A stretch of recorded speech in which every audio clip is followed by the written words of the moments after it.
Still have a lot to do, I still have to put away the chairs. But anyway, I've got all the chores. Or anyway, it's up to me to do them all. I still have to put my clothes today. All in all, reality is cats, like an alley cat at your park. But now I gotta do your part. I got a day job and a night job and an interview at 5. You've gotten rid of both boyfriends and you've given me the green light. I got a day job and a night job and an afternoon away. You just waved a hand and we're engaged, you say. I've been up since 4 a.m. and finishing this at midnight. After this thing I should sell it and call it quits when the getting's good. I took a night at your new club today to take a break away from the rats. But now I got your locker stool and your car keys in my cart. I pick up the pieces left on the floor while you walk away like you don't care no more. I'm tired of cleaning every mess you make, slowly losing patience with every break. Every promise broken never leads to change. I'm the one who's always left rearranged. Your lack of effort shows clear as the day. I'll be sweeping you out when I find my way. Hey, hey, I'm the cleanup crew, fixing your mess just like it's new. Hey, hey, won't be here long, cleaning house, I'm moving on. Watching you take credit for the work I do, every single task I pull double through. Your empty words no longer faze me. Soon enough your history, just wait and see. Where's the spark, the dedication gone? I'm carrying weight, dragging us along. No more excuses, your time is past. This sweeps your fate, I'll make it last. Hey, hey, I'm the cleanup crew, fixing your mess just like it's new. Hey, hey, won't be here long, cleaning house, I'm moving on.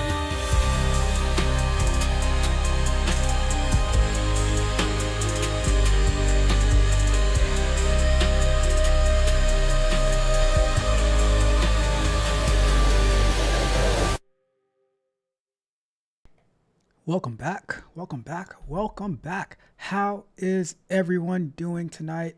Hopefully every last one of you is doing phenomenal. I am Tech Coach Ralph. We are engineered to win. I have a great show lined up for you guys tonight. We're going to be talking about when burning bridges goes wrong.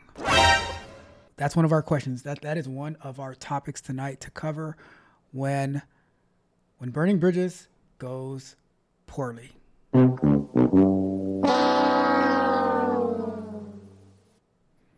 But you know how we do. You know how we do. So happy to see you guys. As always, it is a great pleasure to work with you guys to, answer these questions that you might not even know that you had. And as well, you can always call into the show. You can always ask your questions in the chat as well, and we will make it happen. We are going for about 2 hours tonight. You know the format: 2 questions, chat, 2 questions, chat.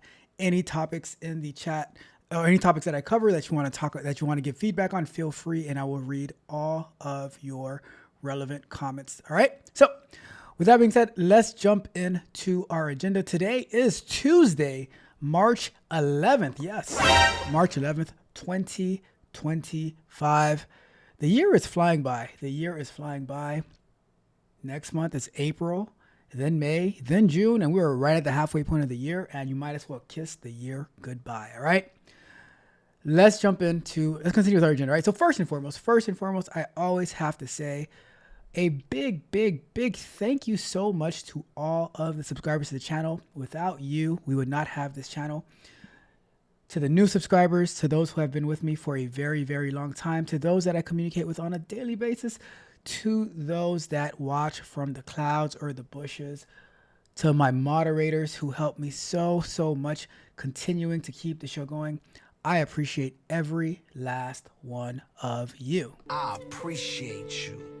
And a big salute and shout out to all of the Tech Coach Ralph Patreon members, to my tech barbarians who I work with closely on an everyday basis to help them level up in their careers and in their career skills and their education, all of that good stuff. You guys are the best. That's my tech barbarians, my tech prodigy, my technical explorers. All of you guys are the very best. We the best. And to my tech mercenaries, my YouTube channel members who keep me being able to come back every single day. We go live six days a week. 6 days a week. That is due to my tech mercenaries, my YouTube channel members. You know how we do it. Let's get it. Let's get it. And if you want to join us and learn with us, go to techcoachralph.dev, sign up today. I just signed up because on Saturday morning we were reviewing the crypto summit that happened at the White House, and they were talking about how they want to make the U.S. a powerhouse for crypto. And I am not well versed in crypto at all. Magnetar asked me like, "Oh, when you talking about crypto, you talking about mining?" I'm like, I don't even know what I'm talking about. I just want to learn about it. So I just signed up for the course. It's a 5-in-1 course. I'm gonna be going through that in the Discord, just like. I will probably never ever stream anything about crypto because I do not know it. I just want to learn about it. So I'm going to be doing that in the Discord.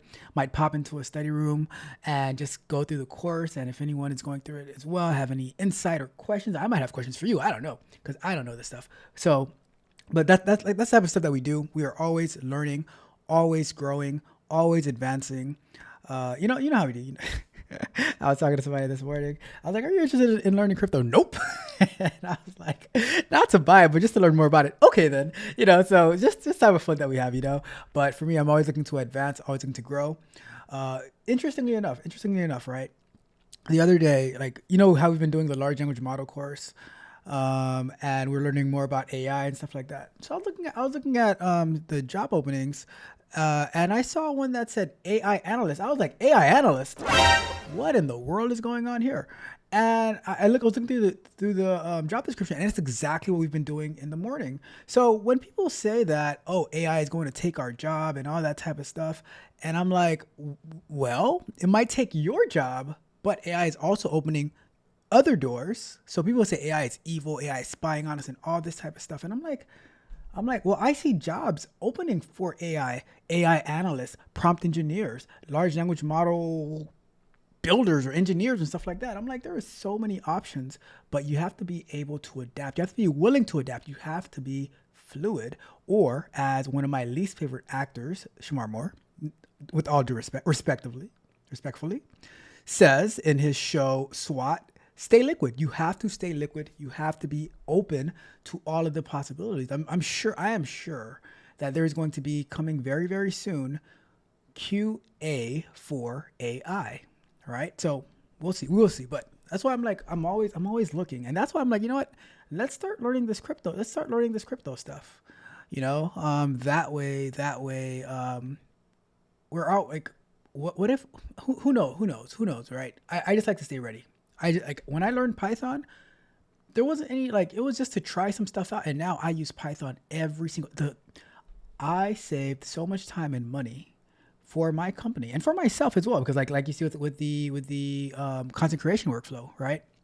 I've been able, it's a lot of it is done in Python, and I've saved myself so much time. I've saved my company so much time and money by being able to write code, learn Python, stuff like that. So there is so many different opportunities. That's why I'm like, all right, let's pick up on something, and what are the trends, and let's follow that and see what we can do, right? Like I'm sure as we learn more about crypto, we're gonna see, oh, well, with this knowledge that we have over here in the tech industry, we can apply some of that to this crypto stuff. Who knows? We shall see, right? But for me, I'm always learning, always open to different ideas and to different possibilities. I have a lot of my the people that I'm close with, they're like, hey, you should try this. And, oh, did you try that? Did you do this? Yeah. And they put the same way that I am annoying to them, they are annoying to me. And that's why we are such great friends, because we push each other. We extract greatness out of one another, right? So that's the type of people that I'm looking for. That's who I want to collaborate with. Those are who I call my friends, those who push me to be better and those that I can push to be better as well, right? We are amazing, all right? That's why I like to say we are the best. We the best. All right, so that's techcoachdrive.dev. If you want to join in on the fun and if you want to grow with us, you can do that over there, all right? Quick announcements. Tomorrow morning, we're going to be continuing with our large language models. Thursday night, ethical hacking. We're going to be continuing with scanning, all that good stuff. Tomorrow afternoon, noon Eastern time, I'm going to be premiering the video for, we tried to use NetDiscover last week. It kind of crashed our stream. It made me lose X and it made me lose the Twitch stream. However, somehow miraculously, YouTube stayed alive and we were able to get it back. But I was able to replicate it. So I recorded a video of me using NetDiscover. It's going to be premiering tomorrow. So we definitely want to tune in and see how it works and what I did, all that good stuff. Right. But it was really cool. So check that out. And that is where we are at that point. Next week, I'll say it now. Next week, we're probably going to go live. We are going to go live Tuesday. We're going to go live Wednesday morning. 99% chance that we're not going to go live on Thursday because that's probably going to be competition day.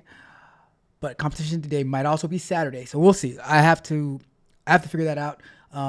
So Thursday and Saturday of next week are up in the air. We shall see. All right. Just giving you a heads up right now. We'll figure it out, you know. Let's see. Anything else that we need to announce? Yes. My cousin got back to me with some stats, right? She told me that I'll tell you exactly what she told me. She said 50 people filled out her survey. So I want to say a big thank you to all of those who filled out the traumatic brain injury survey, the assessment that my cousin is doing. Like I said, she suffered a traumatic brain injury last year due to a biking accident, and she's been recovering. But she's also a mathematician, and she is a system engineer. So she wanted to put out some content to help those who are suffering from a traumatic brain injury and those who have a loved one who's suffering from a traumatic brain injury. So she gave me some stats the other day, and she said that 80% of the people who filled out the survey said they did not know who she was. That means that a lot of you guys out there have been taking the survey, and I really appreciate it. It is very helpful. I asked her if she needed any more data, and she was like, "There is never enough data." So that's why I'm going to drop the link in the chat again, and it should be circulating throughout the night as well. But I'm going to drop it again because I really appreciate you guys filling that out and helping us gather data on this very serious topic. All right. So let me go ahead and drop that in the chat real quick. If I can find the chat. There we go. There we go. So if you can fill that out, that'll be a great help for me. All right. And for my cousin, but if it's for her, then it's for me. And I really appreciate it. All right. So let's see what else we have. I think that's everything that I had to announce. I think that is everything that I had to announce. And with that being said, do me a big favor. Like the video, share the video, subscribe to the channel, hit the notification bell so you know every time we go live and drop new content. If you're watching this on playback, feel free to leave me a comment. And if you have a question, drop it in the comment. I will make sure to get it answered on a stream. And that's it, right? Patreon, techcoachdrive.dev. Sign up today. We can start working together. If you need one-on-one coaching, you can get it there. If you want to get exclusive information, if you want to join the Tech Coach Drive Discord and tune in on all the different activities that we're doing and the learning that we're doing, techcoachdrive.dev. All right. Okay, I'm going to check the chat, and then we are going to get to work, or we're going to start answering questions. The call-in link is open. So if you have a question, feel free to click on the link, and we can have that discussion. But let's get to the chat. So first and foremost, as always, we have the top moderator in the building. Says, good good Tuesday evening, Techotrough, and to all of y'all. Good evening to you as well, Roxy. How are you doing tonight? And Magnetar says, Sith, Coach Ralph, salute to you as well, Magnetar. You know what? I need to get a sound. I need to get a sound bite for when you say Sith, Coach Ralph. I think there should be some cool sound effect for Sith, right? I'm gonna check for that because I did not know that was a Star Wars reference until recently, and I looked up like, what's a Sith? And I'm like, oh, okay. Let me get. I have to work on that. Give me a cool sound effect for whenever Magnetar says that. All right. What else do we have? We have Jacqueline Johnson in the building. Good evening, Jacqueline. Hopefully everything is going well with you, and hopefully that job search is going well. I'm excited for you, right? And feel free to message me, let me know how things are going with your scheduling and stuff like that. And Roxy says she is always fabulous. Okay, I see that.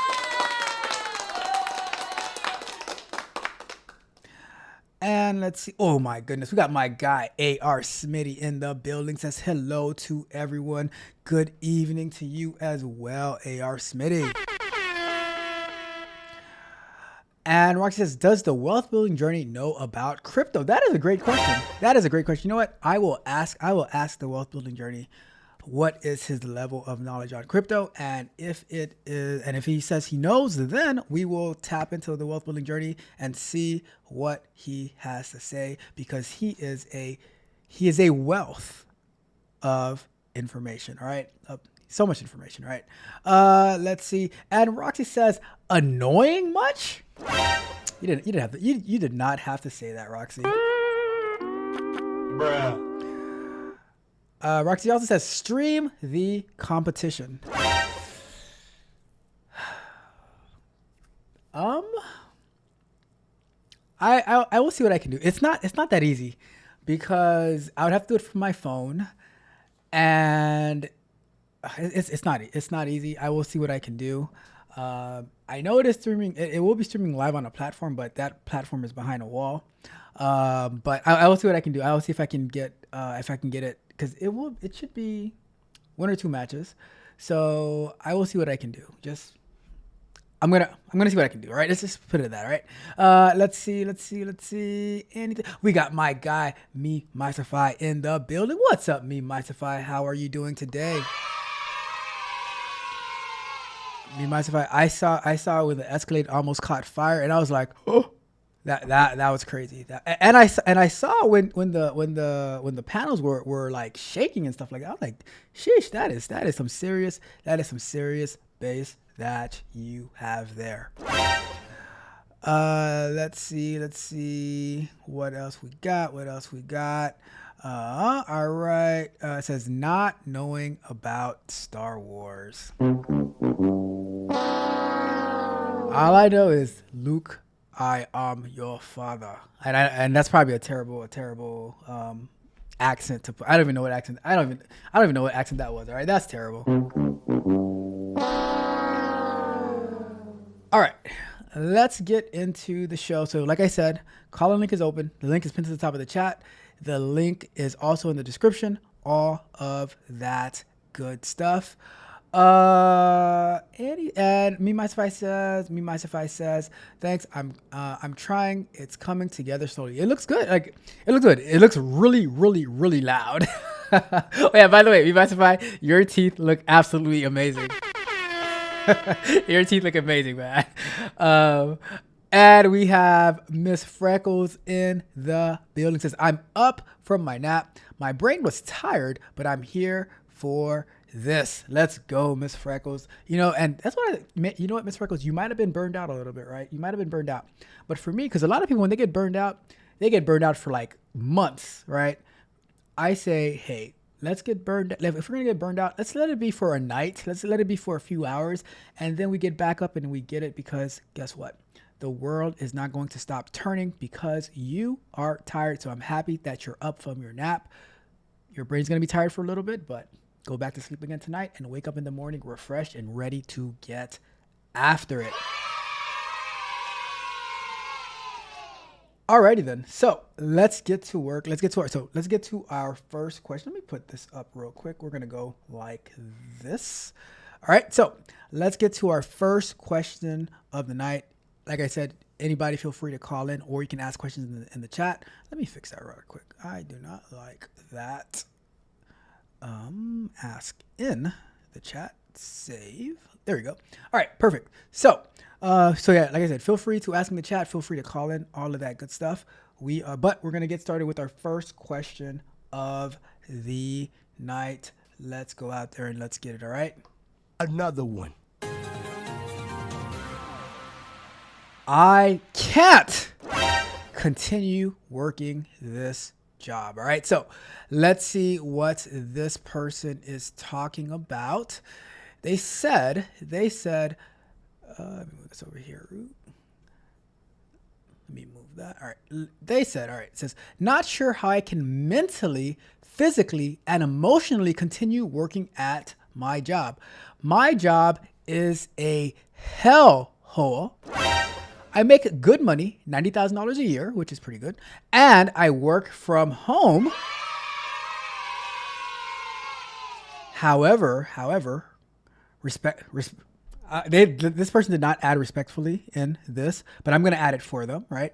Respectfully, my boss is a manipulative piece of crap that constantly throws me under the bus and calls me out in public. He makes up lies to make me look terrible and badmouths me to his boss. Not surprised, as he does this to people he does not like. He's known for speaking rudely. He says to say the least, my mental health has taken a major toll. I literally feel like I'm depressed 100% of the time. I wake up every morning and consider the S word because I just can't do these corporate jobs anymore. But I can't just quit. I have a wife, a young son, and a mortgage. Well, you better not be considering the S word if you have a wife, a young son, and a mortgage. Looking for other jobs, it's also anxiety inducing because the process can take so damn long. Oh my goodness. It says, but I'm trying. I really don't know what to do. I'm hoping they just fire me, as I have multiple contingency plans if that event occurs. Alternatively, I take a massive pay cut and get the hell out of finance. All right. Well, that is a tough one. Let's start the timer on this one. So first and foremost, right? I think that especially when it comes to work, especially when it comes to making $90,000 a year and you get to work from home, I think the first thing that matters is having a good old conversation with your boss to say, hey boss, what the hell is going on? A lot of times, see, as you guys know, I am a big fan of burning bridges, right? But I say before we burn bridges, we should exhaust all the options. And a lot of times we think our boss hates us. We think all of this, right? And I'm like, well, have you tried to have a conversation with your boss to see what do they have in mind?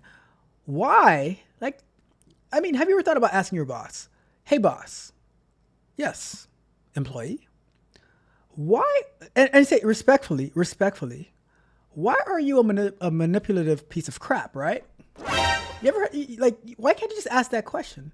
Like, hey boss, why are you a manipulative piece of crap that constantly throws me under the bus and calls me out in public? Right? I think that's a good start.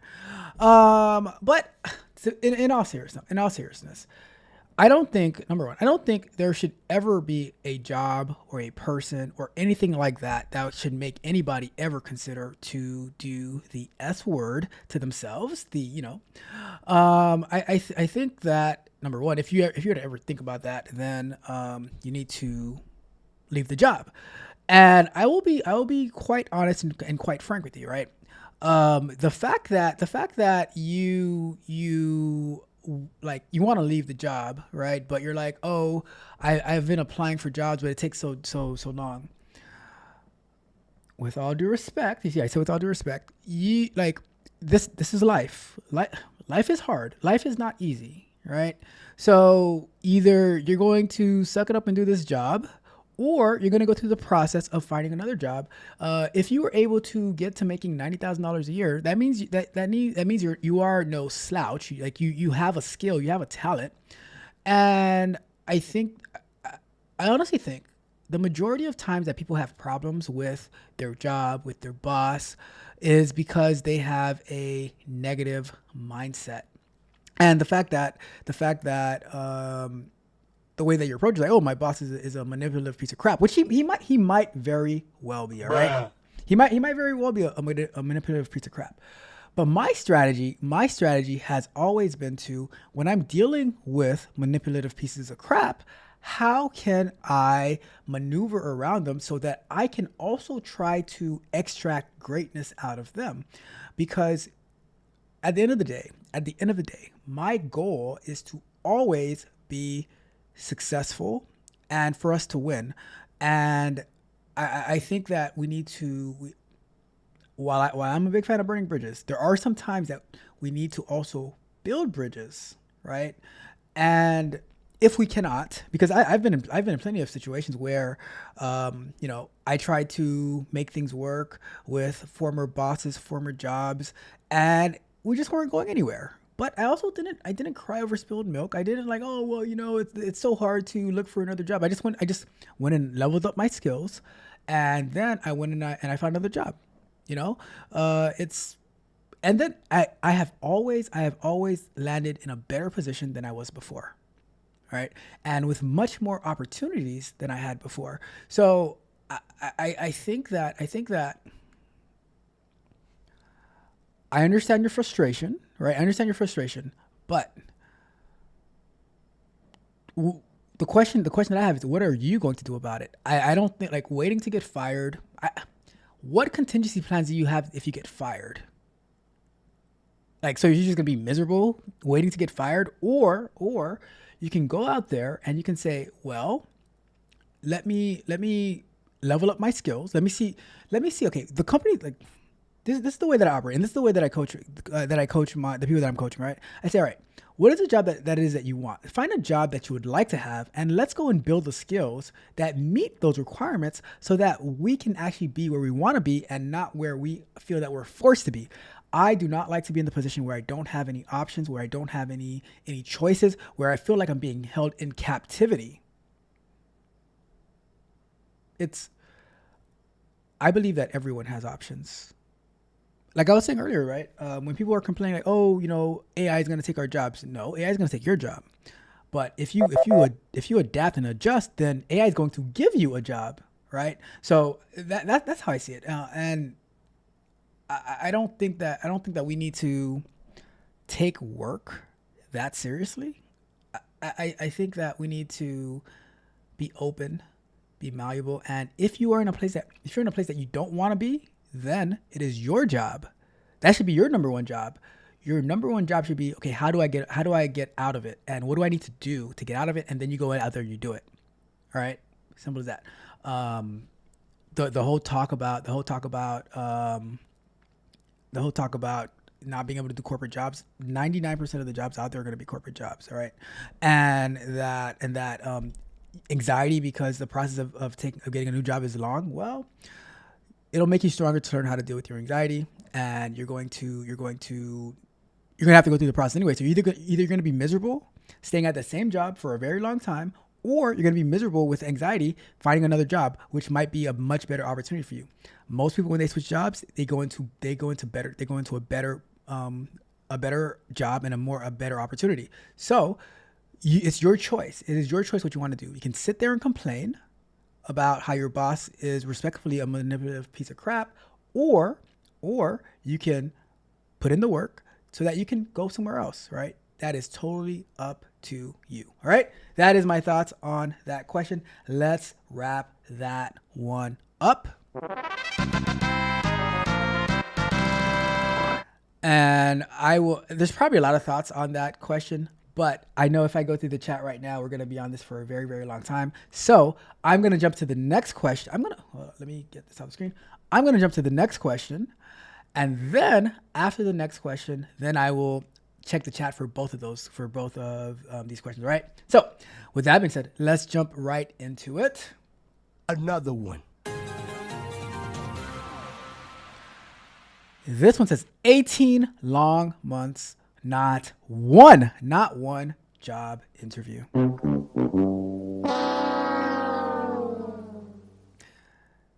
So this one says 18 long months, 320 job applications. That's it? Only 320? And they said, yes, really, 320. I'm like, okay. I mean, some boot camps say that you need to apply for 3,520 jobs within a year for you to be considered for a boot camp, for a refund. So keep that in mind. So 320 in 18 months, that's nothing. Not one interview. All right. It says, I don't understand what I'm doing wrong. I have no money left and I can't really afford food at this point. I have 8 years plus of experience, including 2.5 years at a very, very prestigious research organization at a well-known university. Every single job I apply to, I get ghosted.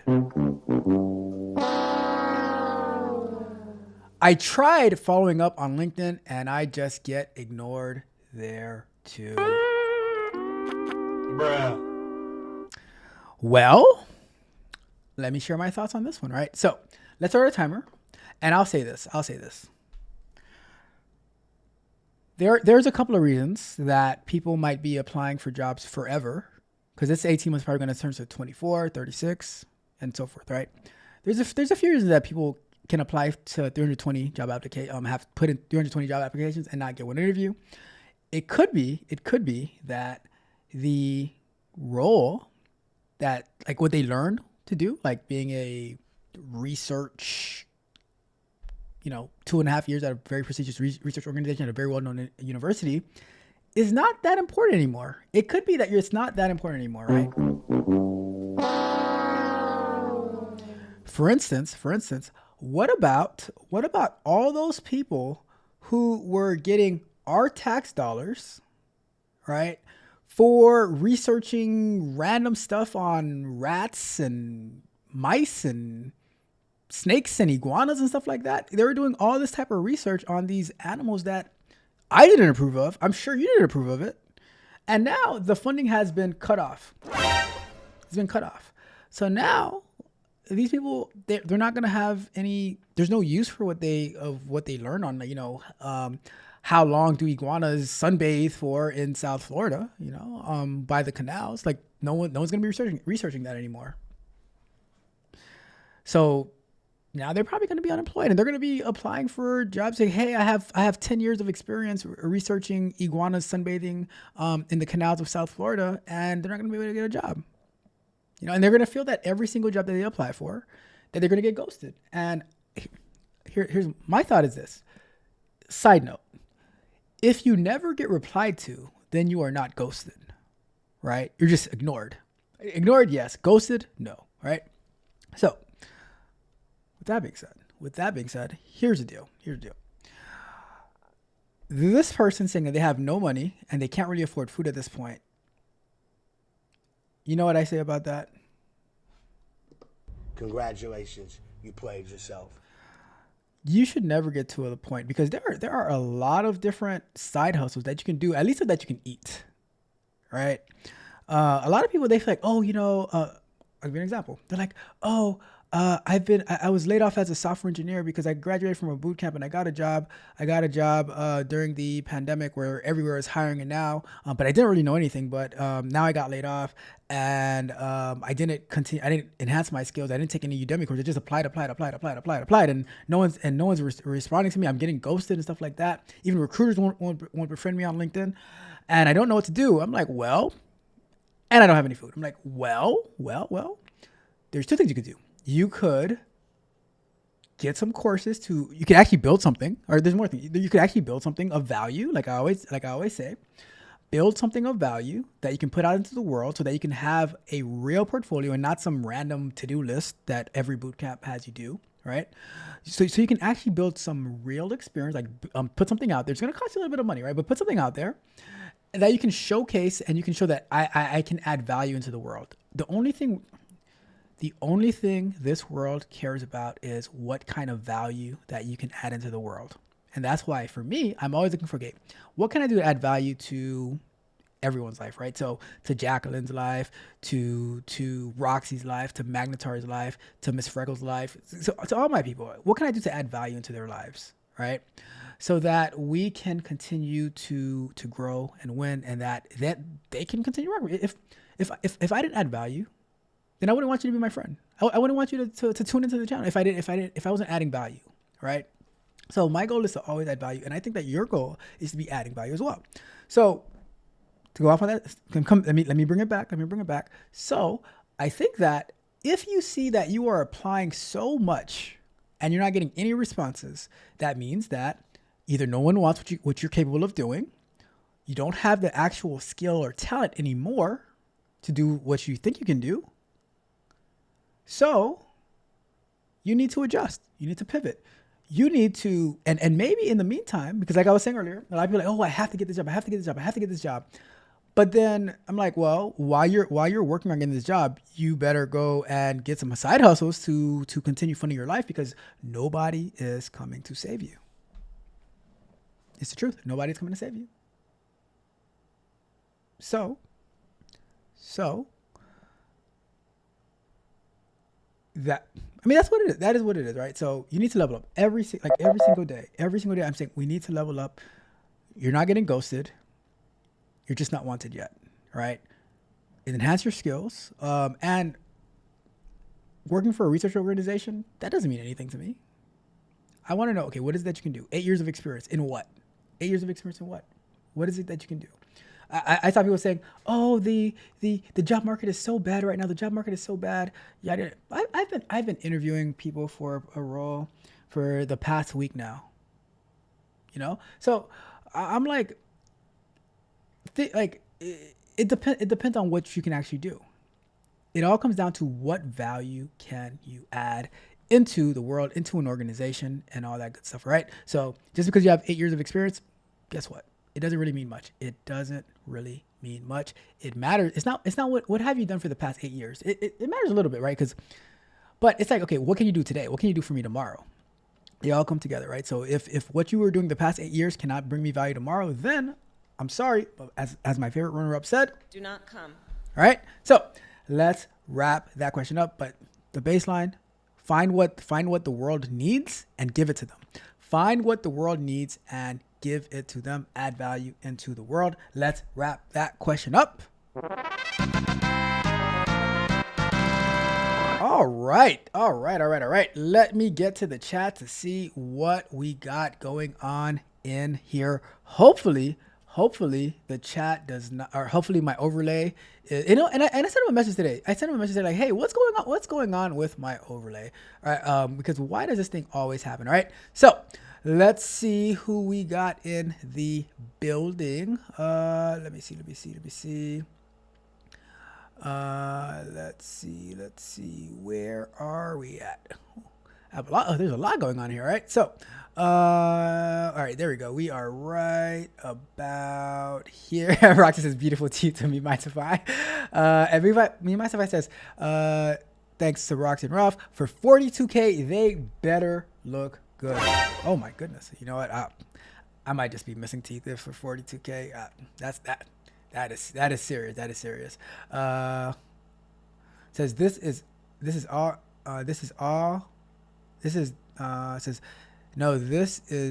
the all on X process. It's expensive as hell. I did not know they cost that much.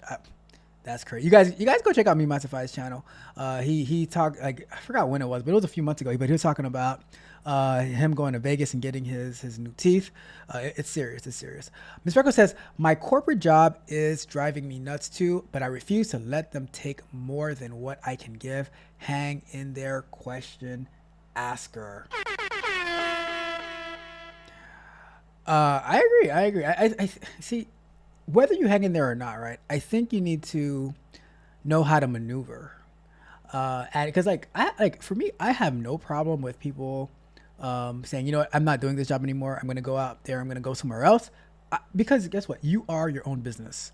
They will not care for you as much as you should care for yourself. So you should be able to like, all right, you know what? I'm making an executive business decision. I'm going to go somewhere else, right? But it just depends. You have to weigh your options, right? If you don't have the skills to go somewhere else, then that's a whole nother story, right? But I do agree with what you're saying with right there, Miss Freckles. Let's see. They gave you a beautiful smile. And my question is it me or do all these problems seem to be in the private sector? Magnetar, do me a favor, Magnetar. Please list your 5 accomplishments for the past week. All right, I'm just saying. Let's see. It says they don't have to deal with muskies. We do. Roxy, we have been dealing with muskies our entire life, and that's why we find it also amusing, and that's why we're like, oh, that's it. Like you only have to list 5 accomplishments that you accomplished last week.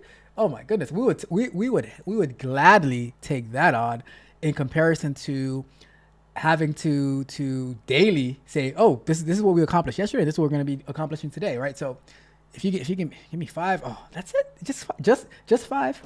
Don't threaten me with a good time. Magnetar says, with all due respect. There you go. It says, I threatened my boss today respectfully. Oh, that escalated quickly. Let's see. Am I missing anything? Nope. All right. Let's see.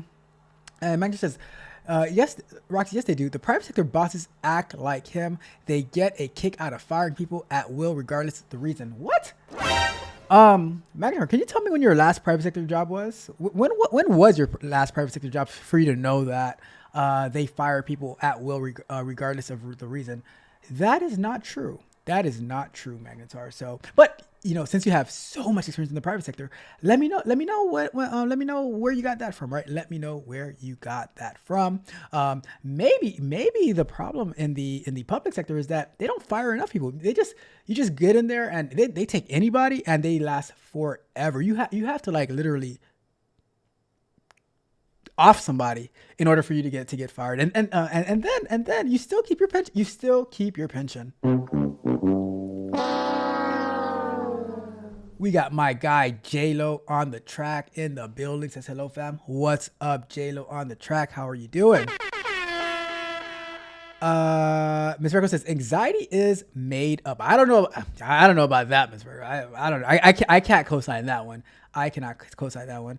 And Roxy says, I only see this side of the fence. Thank you very much. Says the person said they had plan Bs. Well, why can't plan B become plan A? I don't know.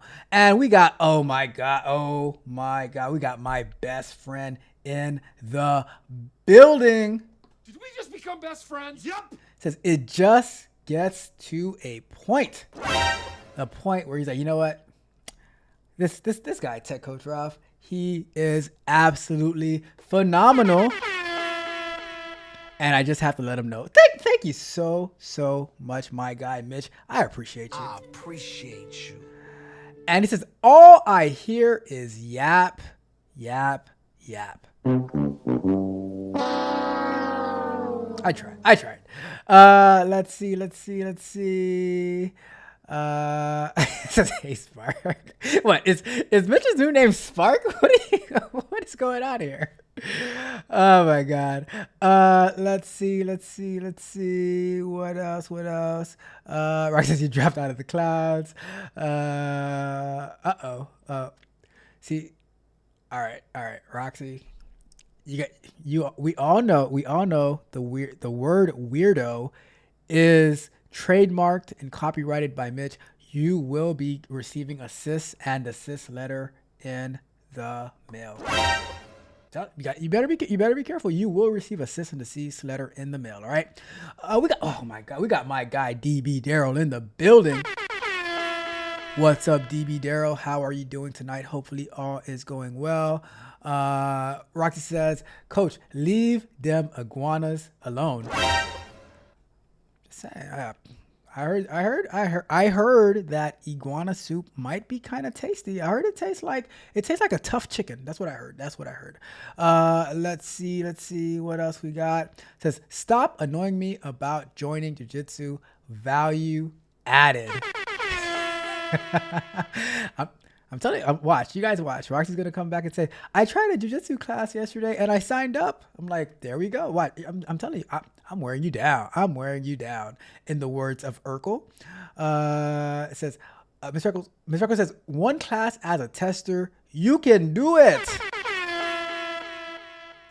Magnus says, if this person is still of age and healthy, perhaps they could join the military. Are you talking about the person with a wife and a young son and a mortgage to join the military? I wouldn't recommend it, but what do I know? Let's see. Rocky says the world needs more compassion. You might be right, Roxy. You might be right. However, it doesn't work out that way. It doesn't work out that way with having more compassion. Like, it's just, the world is the way that the world is. People can have compassion, but at the end of the day, and here's a tricky part of compassion, right? Here's the tricky part. A boss can have compassion on an employee, and that compassion can cause the company to go to go bankrupt. That's why business is a game of data and numbers, and being a compassionate business person can end up, and that's the thing, right? That's the thing. My lovely public sector workers, they just don't get it because because whenever the money starts to dry up, you know what they do? It's like, just raise your taxes. We'll just get more money out of the people, and that way the government can have a bunch of compassion. And we're like, dang, my pockets are kind of dry over here. My pockets look kind of dry over here. That's how I see it. Let's see. Because I'm telling you, like, you'll get one of these, right? They'll say, hey, this is our budget for the year. And they'll say, we need to take a 20% cut across the company. And they come to you and you say, all right, you have 10 people, right? You need to do a cut, a 15% cut. You have 10 people, you have to do a 15% cut. That means you need to get rid of 1.5 person. So that means it might be somebody in myself who gets cut, because with my height, they can consider me as half a person, right? I'm just saying. But that's how, like, when it comes to numbers, when you don't have endless taxpayer resources, and you have a board of directors, and things are going like not the best, then you have to make cuts, and I get it. So if I'm that half a person who gets laid off, then I get it, So that's how it goes. Magda says, I know it's not for everybody, but you will start out making a pretty good piece of change and not paying rent. Well, that's a good thing. Magda agrees with Roxy about the maybe not. I don't know. Because this comment is pretty new. But I was going to guess you were agreeing about the compassion, but it might be something else. It says 5 accomplishments. I'm just saying, if you ask me, I'll drop them. I'll drop those 5 bars like nothing if you ask me. All right. Let's see. Roxy says, Ralph, wash, rinse, and repeat with those 5 weekly accomplishments. I'm gonna start making like a 1 minute. I'm gonna start making a short with my 5 accomplishments for the week. It says, now that's not true. Saw a guy get walked out because he refused to go to a 2-week class. So he was fired with cause. Like, wait. You're saying that it's not true that you get fired for a reason, but then you say he got walked out because he refused to go to a 2-week class. Well, if they required him to go to a 2-week class and he didn't go, then you know what that means. You're fired. You're fired. You're fired. You're fired. You're fired. You're fired. You're fired. I mean, Come on, that was too easy, McIntyre. And Rocky says, Coach and his fake news. And McIntyre says, because it just gets to a point. I'm trying to warn you guys. I am trying. When I got my first cease and desist letter from Mitch, I was terrified.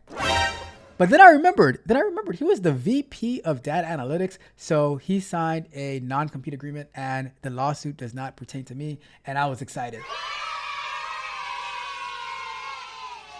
Mitch says, can give you the blueprint, but still can't be me. I tried to tell them. It says your feet too big. Oh my goodness, this is wild. This is wild. Let's see. And Mary says the last private sector job I had was in 2022. Not sure if y'all remember me saying it was the second job. I worked at nights on weekends. I resigned because I was sick. Didn't want to get fired. So it was a part-time job. Your private. So. All right, man. I don't remember you saying that, but if you want to give more details on this part, what it sounds like a part-time job that you work in the private sector at nights on the weekends that you resigned from because you were sick, feel free to share. But I don't know, man. I don't know, McIntyre. I don't know. It says they had a 90-day probationary period, and I was under that. And Roxy says we pay too much. We pay taxes too. Well, yeah, you do pay taxes too, but at the same time, you're getting paid from the taxes that you pay and that we pay, and the government thinks that they have endless resources, and that's why they just hire. I don't believe that the government should ever be when the job numbers, on Saturday mornings, you look at the job numbers. I don't think the government should ever be the most hiring sector, right? Because the government does not make money. The government spends money. So they should be the most. What's this? Oh, it's only money. Let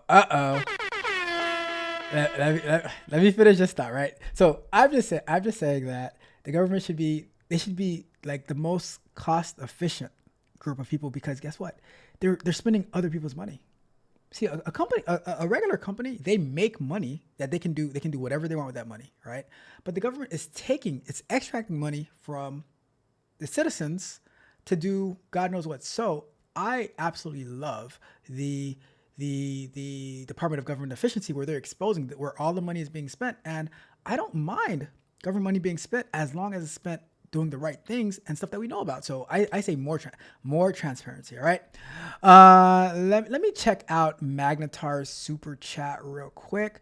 Magnetar says, then with the $5 super chat, then we're not the forever employees that y'all make us out to be, since we can still be fired like that, with all due respect.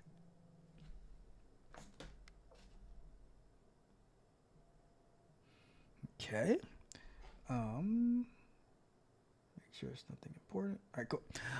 I mean, now, but then you guys were even fighting like, oh, unions this and unions that, and no, we're not filling out our 5 things. You can't do this to us. I'm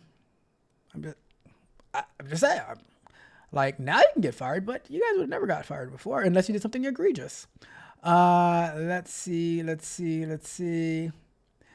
What else we got? Mitch says he would have took over the job and split the money. See, there you go. There you go. It says cut the blubber. Are you referring to the government pork? AI bars. Let's see.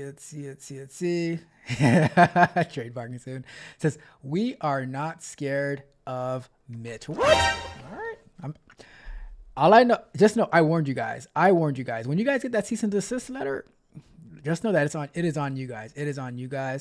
And my guy JLo says hit the like button.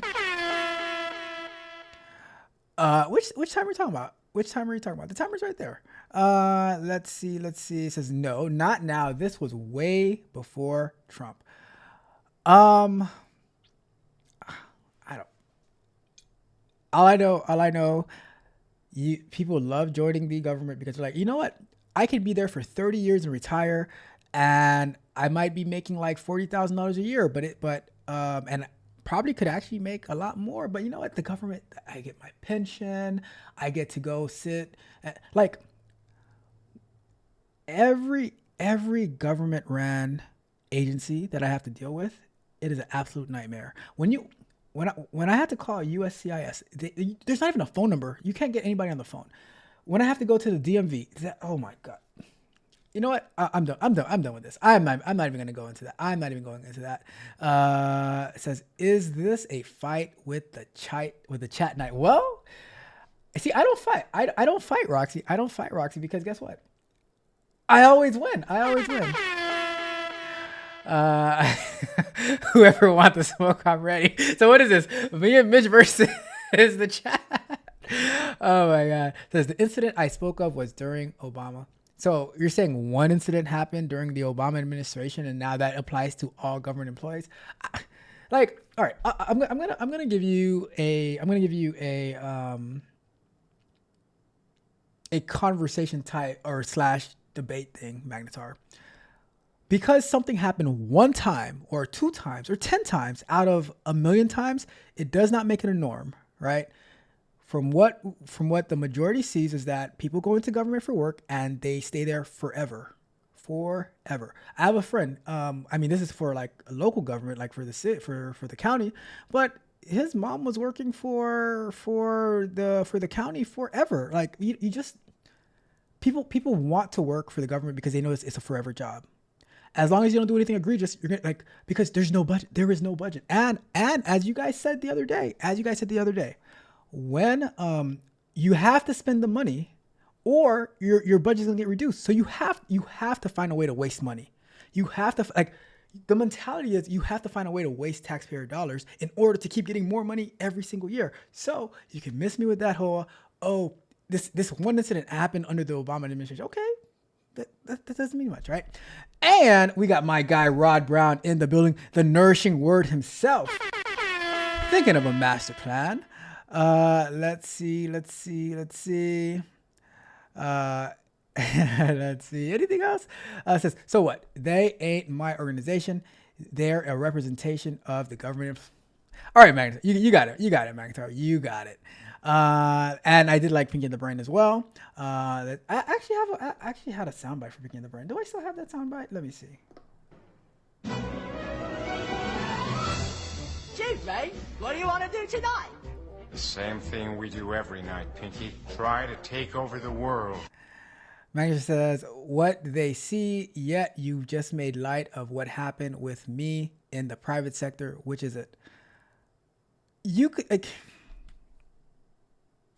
You're talking about a sounds like a weekend part-time job that you quit because you got sick during the 90-day probation. That's still a one individual situation that doesn't even relate to a regular to a regular private sector job. So all I say, you have a lot of anecdotal random. Oh, Jesus Christ! Hold on a second. This is annoying me. Okay. I know why they keep calling. All right. So, but I mean, it's like a lot of anecdotal evidence, in a situation that you're pointing out, Magnetar. So, let's see. It says, blame the management for the, I didn't blame anybody else. I didn't blame anybody else. I agree with you 100%. I agree with you 100%, Roxy. See, but here's the problem. You know who suffers due to bad management? You know who suffers due to bad management? The employees suffer due to bad management. So if a company does not properly run their business, then the employees are going to get fired. So it just goes that way. Let's see. It says I'm in the military and I can confirm that even we definitely waste money too be honest. Thank you for your honesty, J-Lo, on the track. Manager says Congress more than anything, but no one wants to address that because the people upset know who they voted Congress in. All right? Here's a question. Here's a question. Is Congress part of the government or not? Is Congress part of the government? Do the salaries that are paid to Congress people, to the senators, to the House of Representatives, to the president, to whoever, to the Supreme Court justices, all of them, is it not the government paying them? Are they not all government employees as well? So they're all part of the problem. So they do the budgeting, they do the hiring, all that good stuff. And so I'm not saying it's the individual employees' fault, but you guys suffer the consequences of the bad decisions that your leaders make, right? So when there is a reckoning, you will suffer the same way when there's a reckoning in the private sector. The private sector employees suffer as well, you know? Let's see. It says Mitch calling you pick up.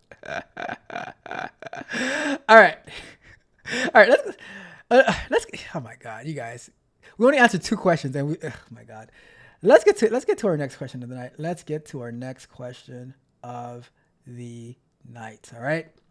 I'm telling you, you guys. I will fight the good fight forever. All right. Let's get to the next question, though. Another one. This job is just so easy. Things you should never say for 100 Alex. All right. So let's get to this question. It says everything seems too easy. I've been in automation, API plus UI, and also doing some manual testing as a fresher. A fresher is a term that they use in India for people who are who are new to a field, especially in QA. It says, I expected things to be challenging, but I'm finding the work surprisingly easy. No matter how complex the logic, flow, or number of test cases, I'm able to finish my entire sprint's task in just 2 days. I even write test cases myself, and when they get reviewed by the QA team lead, it's rare for them to find issues. It feels like I'm missing something because nothing feels difficult. Well, first and foremost, I'm gonna start the timer, and I'm gonna clap. I'm gonna celebrate you for your job being so easy. However, I would advocate that you never share how easy your job is with anybody, because then they're like, well, if it's so easy, then we can either have somebody else who it's a little bit harder for to do, or you end up getting a lot more complex information work to do. But if you feel that your job is so easy, right, then I say you are not. If you believe that your job is so easy, then that means you are not doing anything to grow and to learn and to expand. So me as a QA person, right, if I found that I can do all my work in 2 days, then I say, okay, well, how can I optimize this work? I would start looking into, okay, how can I integrate with the continuous integration, continuous deployment? How can I integrate my automated testing in there? If everything is working perfectly fine, what can I add to the process? What can I learn? Because once things are not challenging for you, then it's time to move up. If it's so easy, then you're probably not in the right role, and you're probably not making enough money, because your job should have some sort of challenge for you. Because that's what keeps us working. That's what keeps us growing. I know a lot of people like a job where they can just go in there and press. You guys remember that Simpsons episode where I think Homer worked at the nuclear plant, and his job was just to press a button. I think it was enter or spacebar or whatever, and he put that little duck to go and do the button and stuff like that. Just to put and he went out about his business, and then he almost burned down the city. That's because his job was not challenging, and he didn't care to do any better. So I'm like, when you feel when your job is not challenging enough, then you need to number one, you need to research and say, okay, what can I do to expand? What can I do to add value to the process that we do? And if you've exhausted all resources, then it's time to say, okay, well, maybe I need to be a team lead. Maybe I need to go to another company. Maybe I need to find something more challenging, because I think that frustration starts to creep in, especially for go-getters, right? Frustration starts to creep in when you don't have anything to do. How does the saying go? Idle hands or idle minds, or both idle hands and idle minds are the devil's playground. So I'm always looking for, okay, how can I expand? What committees at your company can you be on, so that you can say, okay, let's say we're doing API automation and UI automation. We're doing it with Selenium, right? However, it's taking too long for it to run. So what options do I have? Well, have you looked into Playwright? Have you looked into Cypress? Have you tested out different things? Have you integrated your pipeline with GitHub? Are you using GitHub Actions? Are you using TeamCity? Are you using Jenkins? What is it that you're doing? Have you tried running have you tried using AWS Device Farm, so that you can run your tests on different browsers, different mobile devices? See, for me, I have that never finished mindset. I just finished, or not finished, but I just got a big chunk of automation done for a project that we've been working on, right? And I reached out to the engineers. I'm like, all right, this is all the scenarios that we have. What other scenarios do you think would be good to get automated? And like, yeah, like those are really good, but I don't see these. I'm like, oh, that's a good one. Let me start working on those. And we got those inside of our pipeline and everything like that. And that way we making it very, very efficient. Our testing process, our development process, our deployment process, because now they're like, oh, we just pushed this change. Oh, let me run the automation real quick, and everything passes. Okay, we're good to go. So I think you're not challenging yourself enough into not just. So a lot of times you're like, okay, what is my immediate job? My immediate job is easy. Well, what goes beyond your job, so that you can still grow and level up, so that when it comes time for promotion and stuff like that, they're like, oh yeah, this person did A, B, C, and D, and they grew in these areas, and they were always willing to help other people and all that good stuff, so that you don't just stay stagnant. And whether you get a promotion at that current job, but I never think about promotions for a particular role that I'm in. I always look at, all right, learn these skills and apply them so that I can be marketable, whether it's within the company or outside of the company. Right. So that's how I always look at learning. It's not for a company that I'm learning for. I'm learning for myself. And then now somebody's going to be the beneficiary. It's either going to be the company that I'm working for at the current moment, or it's going to be the next company that I'm at who values all the skills that I have. Right. So that's how I see it. It's only easy if you're not putting the right amount of effort and application to it. All right. So let's wrap that question up. And let's get to the next one before we get to the chat. All right. So let me get that off the screen. And the next one. Another one. What happened to 8-hour workdays? It says workdays used to be 8 hours a day with a lunch included in that. Now it's become 8 to 4:30 or 8:30 to 5, 8.5 hours a day standard at most jobs, and it really, really sucks. Less and less time for our own lives. And it says, we used to get paid a 40-hour week, but only worked 35 to 37 and a half hours with a 30 to 60 minute paid lunch. I've seen places that don't even offer the 2 15-minute breaks that used to be standard on top of a lunch anymore. Or if you're a smoker, if you need to get the pack, and then I don't know why. Okay, if you ever smoke cigarettes, why do they hit the bottom of the box like that? Like what does that do? Does it like loosen up the tobacco or something? But they would always, and then they pull out and says, and they'll be, and they're like they're all huddled by the back staircase, and they're having a conversation smoking. You get 3 10-minute breaks for smoke breaks, or if you're not a smoker, then you get 2 15-minute breaks, right? So that's how you used to work. When I was working in the call center, that's how it was, right? It says we are now working minimum 40 hours and still getting paid 40 hours despite being there longer and getting less time for our own lives. How is this not upsetting? So let's start a timer. So you mean to tell me, all right? I mean, respectfully, you could always go take a job for the government. Right? I'm just kidding. I'm just kidding.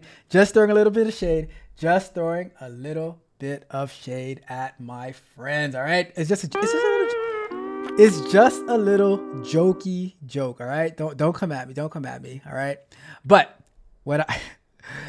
so see, and this is the problem that I have. Right, see, companies back in the days, they used to pay you an additional 5. Allegedly, used to pay you an additional 5 to 2.5 hours, 2.5 hours to 5 hours extra that you did not work. And now they say, you know what? We're losing money by giving you 5 hours that you didn't work. So we want you to work those additional 5 hours. And now you're like, it's not fair. You're like this. I'm going to show you. First, you're like this. I hate it here. I want to go home.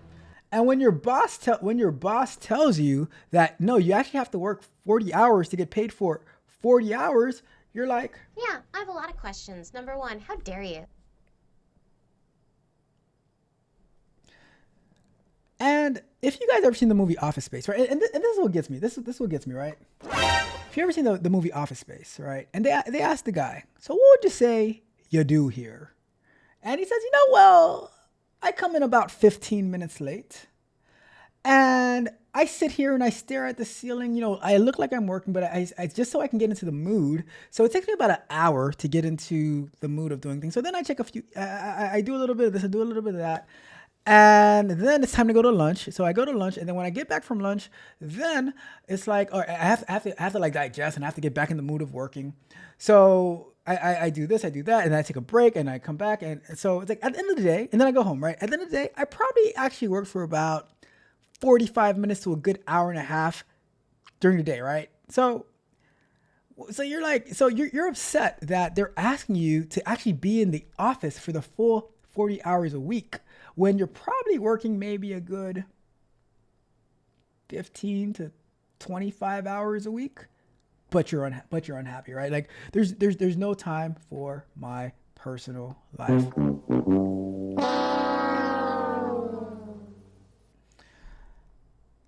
So I'm like, I don't feel, is it upsetting to me? No, you know what? It's not upsetting to me because if a company wants to get the value, at least in time wise that they're paying you for, then I'm all right, cool. It is what it is. It is what it is. And this applies, and this only applies to jobs that are like, they monitor your hours and stuff like that, or like you have to clock in and stuff like that. But for salary based jobs, it's about getting the work done. It's about getting the work done. It's not, I'm clocking in and I'm going to put in my 40 hours and then I'm going to clock out.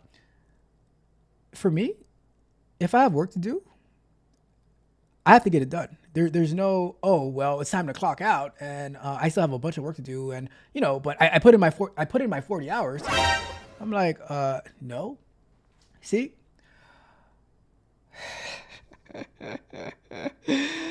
I'll put it like this, right? I'll put it like this.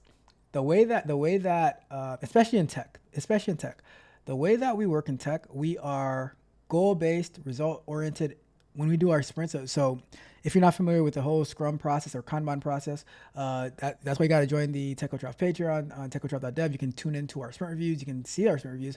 But we have Ms. Freckles was there the other day, right? And she participated with us, and it was amazing. But we set goals. What is it that we plan to accomplish in the next 2 weeks, right? And we work hard. Sometimes you miss them, but we work very, very hard to accomplish them. And they're like the other day, we had like 1 day left in our sprint, and we got some work done late, and I was like, all right, I had went to jujitsu. I came back home after jujitsu. I was like, all right, let me start this test a little bit so that in the morning everything can be finalized. And I was like, all right, everything looks good. Let's deploy before our sprint review, and we get it done. And because we had a lot of things come up in our sprint that we weren't expecting, but we got it done. And guess what? I didn't cry about that. I was like, look, this is not something that this is not a common occurrence. But for me, I'm like, I would rather us be successful. And if I have to, if I know that everybody else was putting in, like, it was working as hard as they can, and now it falls on me to just get one more thing done just so that we can win, then you better believe I will be there and I will get it done. I will not be the point of failure, right? But it's just if you're telling me that you want to pay me for working 40 hours and I get mad that I can't only work 35 hours, then I am sorry. Congratulations, you played yourself. And I think the bigger problem might be that these companies back then, they were paying you for not working on the clock. That is, they're paying you for not working on the clock, right? Because you probably weren't working for most of the day anyways, so you can miss me with that. All right. All right, let's go back to the chat and see what we got going on over there. So we're 4 questions in, and I one way or the other, we're going to get to that last question about when burning bridges goes wrong. All right, so let's take the chat, see what my friends have to say. Let's see. We are at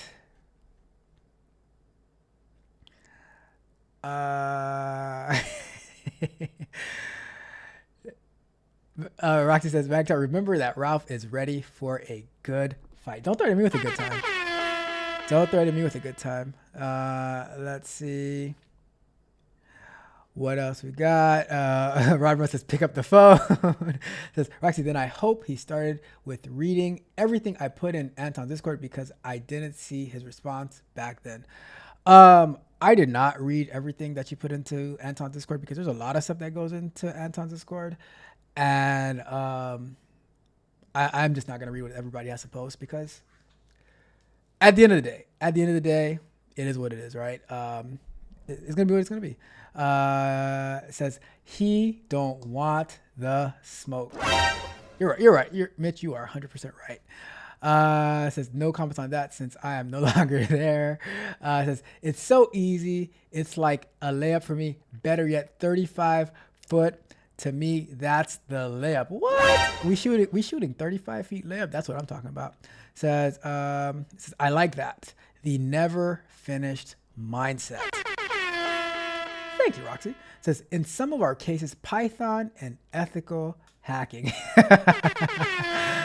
Let's see. Stop being distracted. Let's see. It says, before I forget, the second job was not part-time. It was 3 days, 12 hours. Okay, fair. You know what? I stand corrected. Thank you for clarifying that, Magnetar. Let's see. It says 8 hours. Who does that? Shots fired. Let's see. It says 365, 366 on a leap year. Rex says smokers take more breaks than non-smokers, and they still go to lunch. That's a fact. That is a fact. It says, well, if he did, he might actually experience fair treatment. Let's see. It says it's interesting, intense, and fun all in one. Exactly.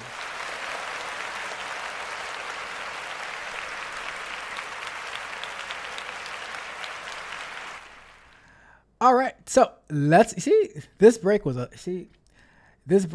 lot shorter than the other one because I had to slice and dice through all that public sector talk. All right. But hey, I'm here for it. I am here for it. You know, if you guys want to keep that conversation going on Saturday, I will be more than happy to dissect it for you guys, right? But anyways, let's continue on with the show. Let's get back to our next one. We have 4 more questions to go. 4 more, unless Rod Brown calls in, because you never know when Rod Brown calls in. You never know where the show's gonna go, right? But let's get to it. Another one. So this one says, impossible QA job, need advice now. All right, well, let's see what advice you're looking for. It says, what would you do in my position? It says, hi guys, I'm working at a startup that runs 1 week sprints. They run 1 week sprints. I usually test the dev environment on Thursday for 1 to 3 hours and then provide a report to the dev team. On Fridays, I test the app again, but only for 1 to 2 hours. I don't really have time to do a full regression test for the entire app, which leads to many bugs being missed in features that aren't the focus of that sprint. The apps itself already at the complex level has 5 main menus, and each menu has screens and features. We have automation, but it has to be triggered manually on a local laptop. What the? Sometimes the automation does not work because new development breaks the script, and I don't have time to fix them within the same sprint. My boss is getting frustrated because she thinks QA is missing a lot of bugs. Well, technically you are. However, from my perspective, I'm still catching many issues, especially in the newly developed features. Do you have any advice for me? Please don't give advice that I have to ask more time for testing. I already asked that in the past and she didn't agree. Thank you. Well, I won't give you the advice that you need to ask for more time in testing. However, I will tell you this, right? I'm going to start the clock. But I will tell you this. It's not that you need to ask more time. You need to stop approving stuff that you have not tested. See, that is the bigger problem, because if you are putting your stamp of approval, that means that you're signing off on something that you're saying works. And if you do not know that it works, then how are you going to be signing off and deploying? So if you are the only QA person on the team and you don't have enough time to finish testing, then in your report, you can say that, oh, this, and this were not tested because we didn't have enough time. So you don't have to ask for more time, but you can just let them know that A, B, C, and D were not tested. F works, but A, B, C, and D, those I have no idea. I have absolutely no idea. Right? So, and they continue. It says, I'm the only QA on the team. Monday to Wednesday is usually I fix the failed scripts, creating other automation or testing another version of the app. So there's 2 versions of the app. So you're just digging yourself in the bigger hole, right? So all I'm saying is that as people in QA, as QA engineers, we need to be able to communicate effectively. And so you can't ask for more time. Okay, fine. Well, if I cannot have more time, I cannot guarantee the app works. Right. So you don't have to ask for more time. You're saying this, in the amount of time that was allotted to me, this is what I'm able to verify. And it doesn't make any sense that on a Thursday, you finish testing something for them to fix it on a Friday that you have 2 hours to test it. It just doesn't work that way. And if your boss thinks that that's how the way QA works, and they don't know about engineering, they don't know about QA, all of that good stuff. So from your perspective, you're catching a lot of bugs. Great, you're catching a lot of issues, but guess what? You're also missing a lot because you're not able to test a lot of them, which is also a problem. Now, what can you do? Well, I think that a couple of things. I'll give you a couple of suggestions, right? So the first suggestion is you need to communicate better. There should not be a situation where you do not have a voice of what is going into the actual sprint.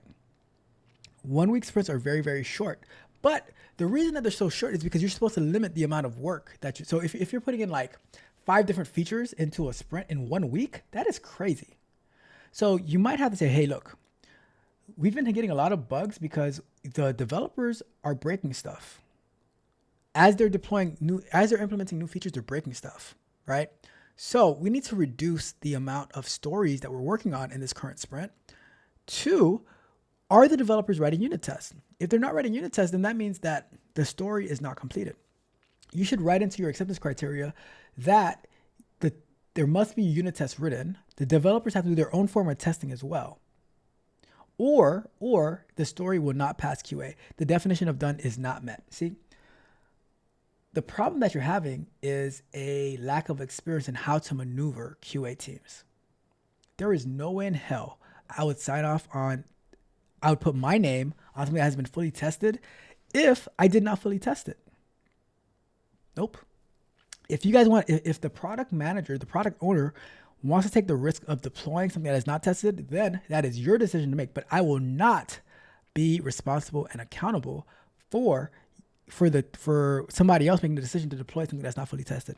So I say we need to make sure that we have unit tests. We need to ensure that we're getting the right amount of stories into the sprint and that there's adequate amount of time within the sprint for it to be tested. So instead of 5 stories, maybe you do 2 stories. And those 2 stories are fully unit tested, fully dev tested, and then they are QA tested with automation to follow.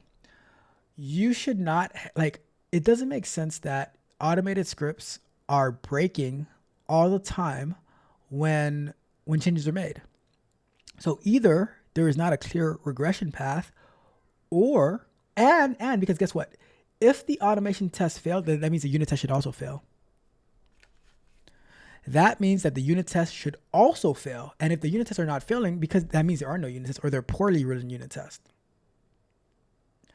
So there is a plethora of things that can be done without you asking for more time. But if you do not get if the right amount of work is not allocated into the sprint and you're delivering a crappy product, then Congratulations, you played yourself. On a Scrum team, there is nobody who is of higher importance than another person, right? The QA engineer is just as important as the software engineer, as the product manager, as the product owner / product manager, as the Scrum master. Everybody's on equal footing. So your voice should be heard, and you should advocate your point. When they ask for what are the risks of this sprint? The risks are that the whole software is gonna suck because we're gonna be missing stuff because we don't have enough time we're not properly allocating the right amount of velocity for the sprint. All right. So that is my advice. It's not about asking for more time, but it's about allocating the right amount of work into the sprint that's being worked on for 1 week. All right. That is my thought behind that one. And let's jump into our next question of the night. Let's get rid of that one. And let's start our next one. Another one. Following the previous question, is it common for devs to hate on QA testers? Okay, so this one says, I'm an iOS developer and sometimes I am asked to do QA since I somehow always find bugs. For the past few weeks, I've been full-time QA and it has been horrible. Developers do not like to do QA, right? I keep getting features to test with 0 error handling, 0 validation, not matching provided design, not even talking about pixel perfect. I always provide feedback cards with screenshots or screen recordings and detailed descriptions, but when they fix it, they send it back for testing. It's somehow even worse. Half the issues aren't fixed and a bunch of new ones added. Then they fume at me when I fail their tickets over and over again, and they're publicly trying to make it look like I'm the problem, that features are not getting deployed. As a dev myself, I don't understand how somebody can send half-finished features for testing or a feature that clearly doesn't even match provided design. And I thought our team was kind of cool and friendly.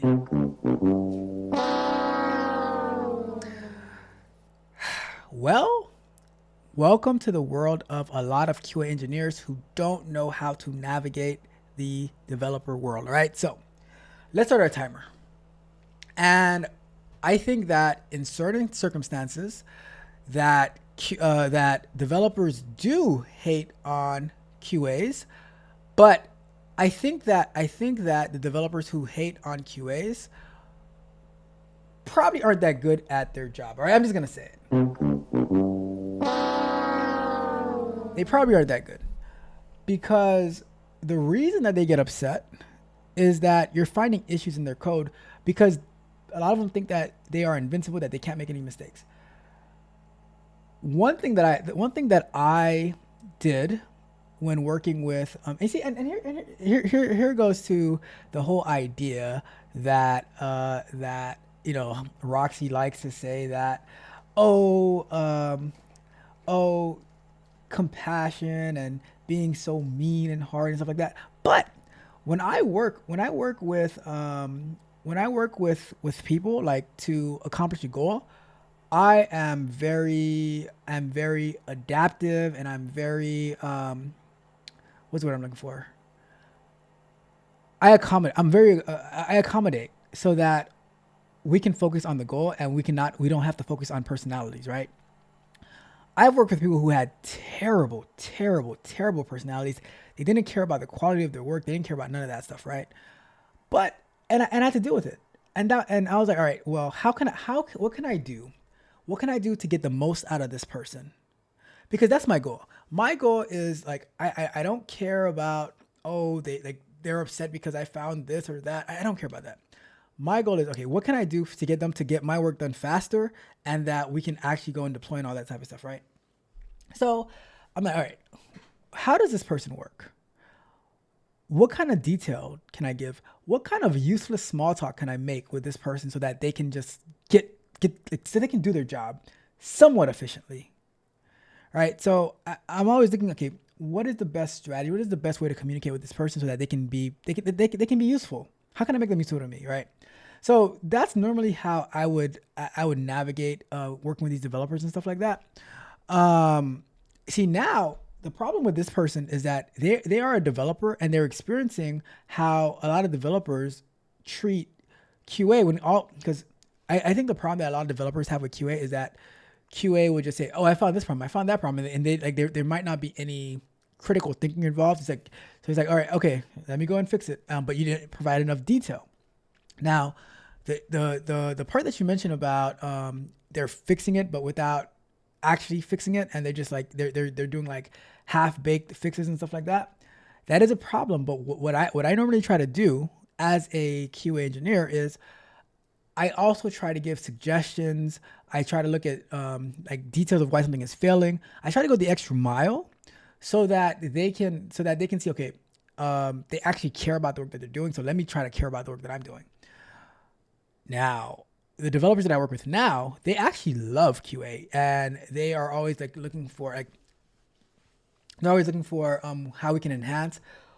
One strategy that the company that I work for, that when I came onto the team, that they would do is the QAs and the developers, they actually discuss the testing approach and the test plan so that they can all be on the same page. I would recommend to anybody who is a QA and a developer to collaborate early on in the project or on the story to discuss the test plan and the testing approach so that everybody can be on the same page. I have found that invaluable. The amount of defects that we have as a result is minimal. And when we do get a defect, it's so small, it's so easy and quick to fix. It's like something so minor because we have these conversations early. I am when it comes to getting work done and getting something accomplished, I am a team player. I'm willing to do whatever it takes. And that's why I believe that I have had so much success in my career, while a lot of other people, they get tired and frustrated and burnt out. I'm like, let's do it. Like, how can we work together to build something great? I am always looking to do great things with great people, and sometimes they're not so great, but I'm still looking to see, okay, how can I at least be great in this situation, you know? So it's it's the way that it goes, right? It's the way that it goes. I think that you seeing your fellow developers be like slackers makes you feel a certain way, right? But I think that knowing how to communicate and knowing how to work with your peers is, you know, you just it's to me it all comes down to communication, showing additional value that QA brings as opposed to like not just finding a checklist of all the things that's broken, like finding a way to be like to be part of the team is I think a lot of times QA doesn't see themselves as part of the team. I say that I am part of the team. I am like and I will be right there. I'll volunteer for anything so that we can work better together. Right. So that is my thought on that question. Let's wrap that one up. And let's check the chat really quick, and then we'll get to our last two questions of the day, right? Let me see. What do we have?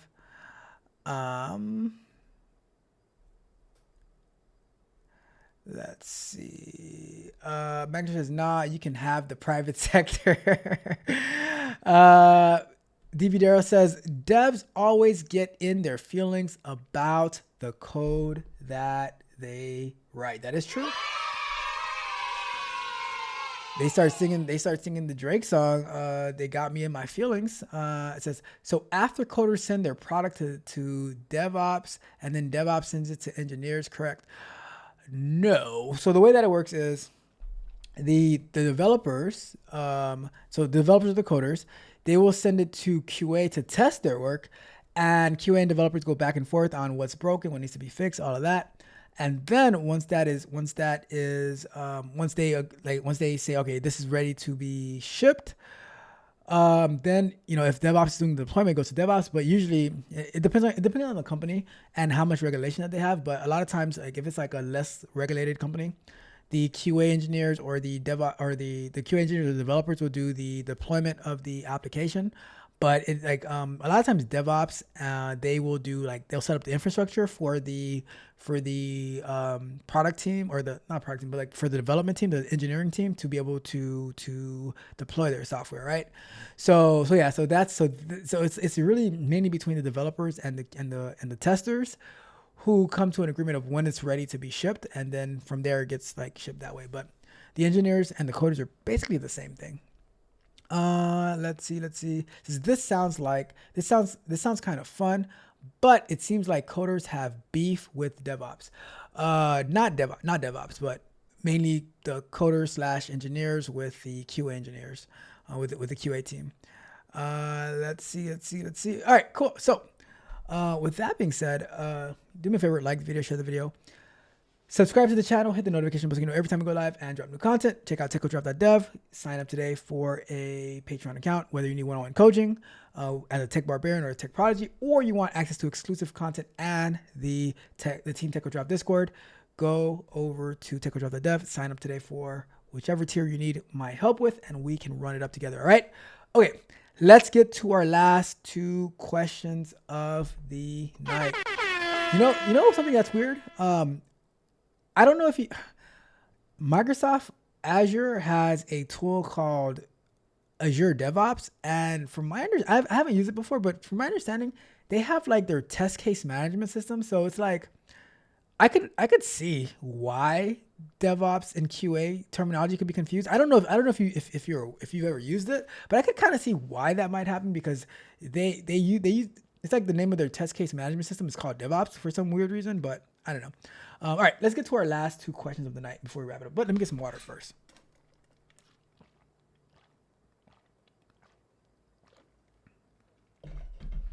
All right, let's get to our last two questions of the night. Another one. What should be in a QA portfolio? All right, so I actually did a video about this, a live stream about this a while back, but let's read this one.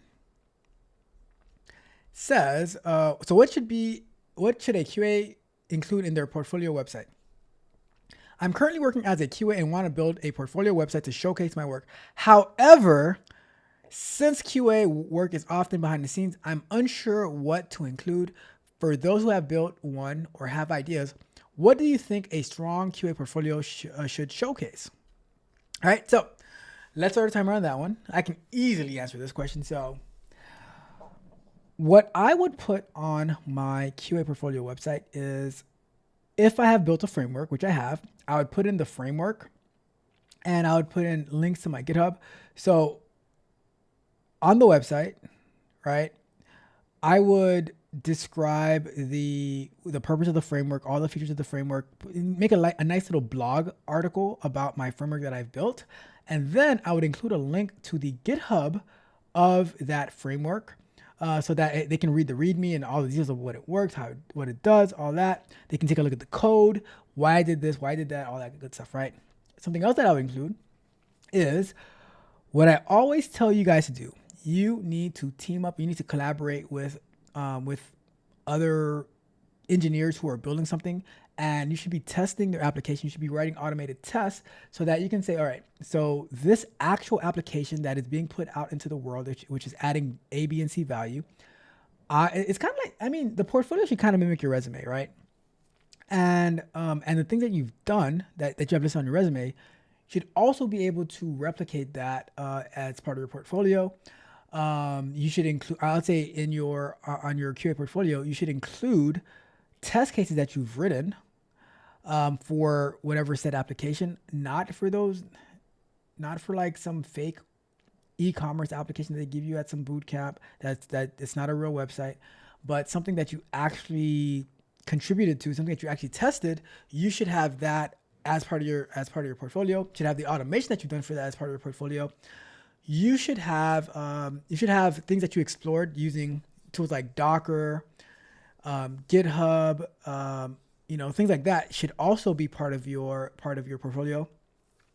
For the video that I did inside of that I did a live stream on how I would build my QA portfolio, what I did was I said, all right, we're going to install the test case management system, Kiwi, TCMS, test case management system, or yeah, TCMS, yeah.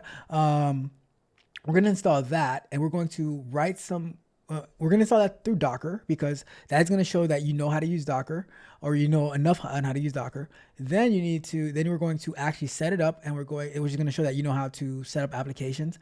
And we're going to create our test cases or test sets or stuff like that inside of that application. That way you show some initiative, and that you show that you're committed to the testing process, all that good stuff, right? I would also say you need to show knowledge of CI/CD.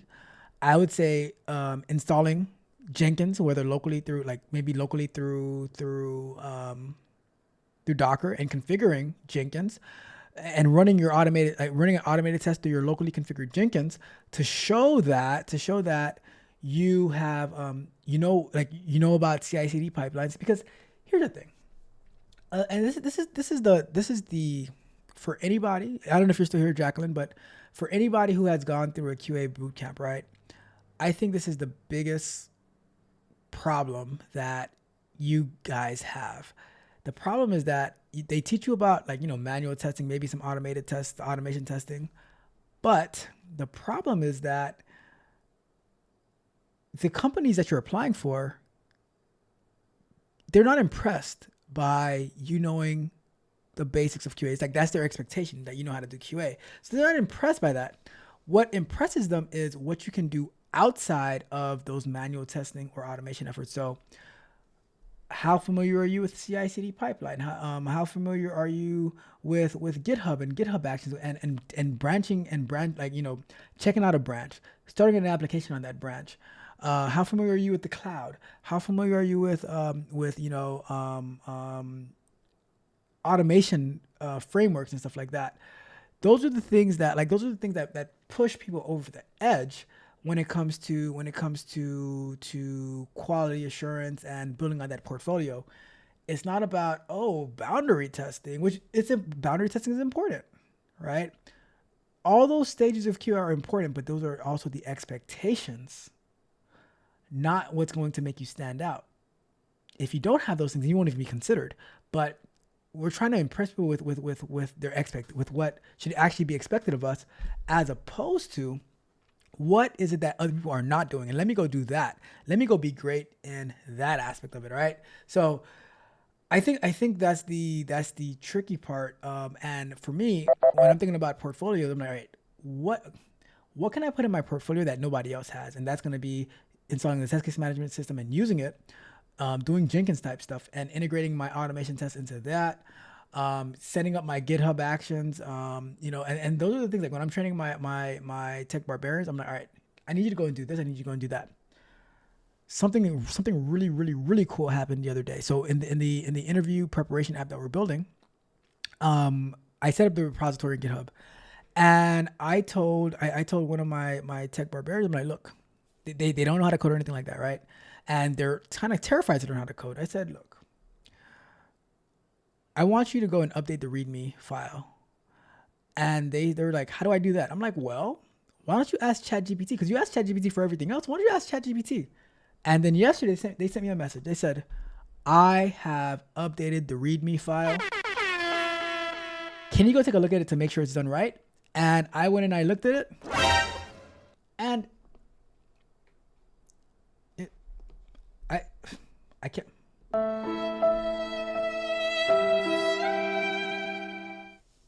It was beautiful. It was a beautiful read. Like I get teary eyed just thinking about how beautiful that the work that they did was. They were afraid. They didn't want to go to GitHub. I'm like, no, just sign up for GitHub. Follow ChatGPT. Like let ChatGPT lead you. And they did it. They did it. And that's why I'm like, you have to push yourself. You have to push yourself to the limit to see when you go past what you think your limitations are, that's when you start to see great things happen. Because you're either not gonna make it, or you're gonna see so much greatness come out of it. And there's a 99% chance you're gonna see greatness if you don't quit. All right. So that's my thought on that. Right. Let's wrap that question up. And we'll just jump right into our last question of the night before we wrap it up for tonight. All right. So let's get to that last question. Another one. When burning bridges goes wrong. And I have to be honest, I got this question just for Magnetar, right? Well, I named it this just for Magnetar, but it says job offer rescinded due to poor performance. Because I just left a hostile work environment. My former manager and I had an excellent working relationship for several years of my career. I kind of been through that before. After some significant life changes, I reduced hours at work. This came with an unexpected shift in my manager's attitude towards me. I was immediately excluded from most of my former duties, with my work being reallocated to others. Sounds fair. I expected that, but then I was removed from job duties that were simply part of the job. It was a gradual shift over several months. Well, if you're reducing your hours, your job description is changing, right? You should be happy to have a job there. But it says, I realized that I needed to move on and arrange a conversation with my boss to submit my notice, at which time I completely lost my cool, in most part due to being blown off again for valid concerns, and aired my grievances. They asked the boss for a meeting, and they had Festivus for the rest of us, airing of the grievances. My old boss later told me not to come back, put me on admin leave, which was paid, must be a government job, and said I was eligible for rehire within the company. So basically your boss said, you know what? Put your glasses back on. Just put your glasses back on. I got you. It says, a few weeks later, I have a job offer in hand. It was in the palm of my hand, and I'm preparing to start work. Then I get a call from HR. You know that's not good. That offer has been rescinded due to poor reference from my former manager. I did not list him on I did not list him on my resume, but as this is part of the same company, it figures that they would reach out to my former manager. I also didn't expect him to give a poor reference, as our relationship prior to my resignation was overall very positive. I would like to continue to work for this company, but I'm scared that I will continue to get informally blacklisted by my former manager. Any advice on how to navigate this? Do not come. That is my advice. See, let's start a timer. So, first and foremost, right? A lot of relationships are based on the last interaction that you had. It is not based on the 20 years of blissfulness and glee and joy and pleasure that you face. It is based on the last fight that you had. I'm just saying, all right? So if you lost your cool on your manager and you told him about himself and you did not say, with all due respect, boss, and then you can say whatever the hell you feel like it, right? That's what Ricky Bobby told us in Talladega Nights, right? But if you don't say it and now you just lost your cool and you aired your grievances, probably in a very, very rude manner, right? Your boss could say, you know what? You can go, right? You can just go. I do not need this type of headache from you. You can just go, right? And they put you on leave. But they said, you know what? You could still, you are eligible for rehire. But if they ask me what I think about you, I'm going to tell them you are a piece of respectfully. All right.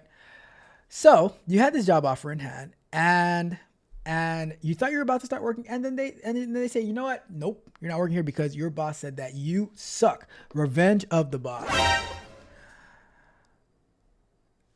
And see, it's a problem. If you are going to burn a bridge, you better burn that bridge all the way to the ground, all right? Bruh. You're not going to be burning half bridges and stuff like that and still like, oh, well, you know, I told my former boss about himself, but I still want to be able to work for the same company. It doesn't work that way. Congratulations. You played yourself. So you want to know how to navigate you getting into a fight with your former boss and then trying to get hired by the same company that employs your former boss. Unfortunately, the answer is that you have burned that bridge, because a lot of times when you burn a bridge to a boss, you also burn that bridge to the company. Now, there are some other managers that might think you're a great worker and they might save you, but if they don't care about you, right, which I don't believe that any company is required to care about anybody. You guys might disagree with me on that. I don't believe that your job is meant to be your friend. That's just me. I don't think that your job, I think it is a business relationship.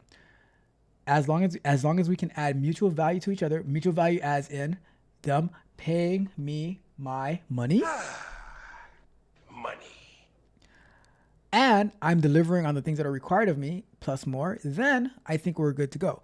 But if I tell my boss that he or she is a piece of, and then I'm like, but can you give me a good reference, please? Pretty please, because if you don't, then boss. I'm in a bind, Nate.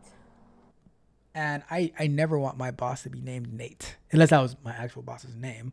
But I wouldn't want my boss to be named Nate, because if I become in a bind, then I'm going to have to say I'm in a bind, Nate. All right. So that's why I'm like, all right, you burned a bridge. You burned a bridge to a connection in your company. That was not smart at all. All right. So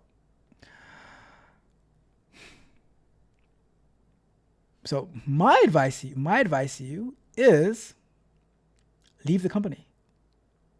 You didn't like what was going on, and you had to take reduced hours anyways. So you're mad that you you requested to get less hours, and the boss said, okay, fine, you get less hours, so I'm going to take some of your responsibilities away from you. And now you're mad that they're taking too many responsibilities away from you. And so then because of that, you tell your boss about themselves when you should have probably, from the concept that I have, you probably should have been grateful to your boss for accommodating you.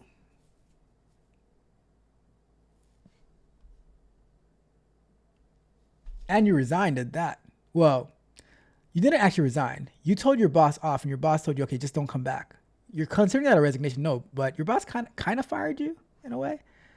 And the boss gave you paid leave. The boss gave you paid leave.